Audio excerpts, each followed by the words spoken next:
Nagkasinabot ang DCPO City Advisory Group for Police Transformation and Development ug Pop Movie House sa kolaborasyon sa Newsline Philippines nga magpinirmahanay og Memorandum of Agreement Miyerkules sa hapon. Tumong sa MOA signing nga ang malikom nga kwarta nga kita gikan sa docudrama nga sa likod ng tsapa ni DCPO Acting City Director Police Colonel Hansel Marantan isuporta o gamiton sa pagprotekta sa mga nabiktima sa pagpang-abuso nga kababayenhan o kabataan. Ang pagpinirmahanay sa kasabutan gihimo mismo sa DCPO Kapanalig Hall sa Davao City. Ang docudrama nga sa likod ng tsapa usa ka cinematic tribute sa kinabuhi ug serbisyo publiko ni Police Colonel Marantan. Ang pelikula nagpakita di lamang sa personal nga dedikasyon ug sakripisyo niya apan nagpadayag usab sa walay duha-duha nga paningkamot sa Philippine National Police nga magpadayon sa pagpuo sa kamatuoran, pagpatuman sa kahusay ug kalinaw, paghatag sa tinuod nga serbisyo sa mga Pilipino.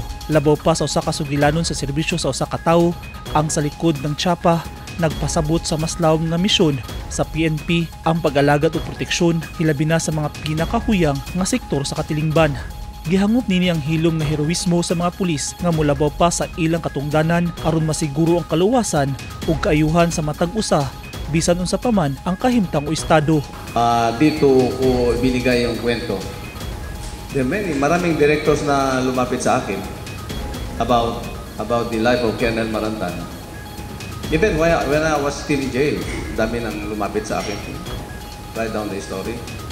Big companies, they can provide resources. So the first thing in me is I have to yet to see the passion in you para isulat mo ito. Baka hindi mo makuha yung tamang expression of the story.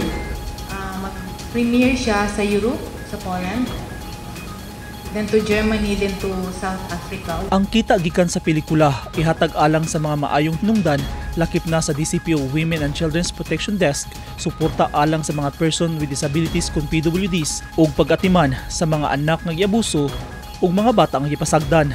Pinaagi nining inisyatibo ang DCPO nagpalikon sa papel niini di lang isip usa ka organisasyon sa kapulisan apan usa ka malumo nga institusyon nga nagtinguha sa pagpauswag sa kinabuhi, pagpanalipod sa mga nanginhanglan ug pagbarog ingon usa ka haligi sa paglaom alang sa mga walay laing kapilian. Sa bulan sa Hulyo ning tuiga, lauman nga ipagawa sa sinihan ang docudrama ni Police Colonel Marantan nga sa likod ng tsapa. Eugene Hinutan, Newsline Philippines. Stay safe.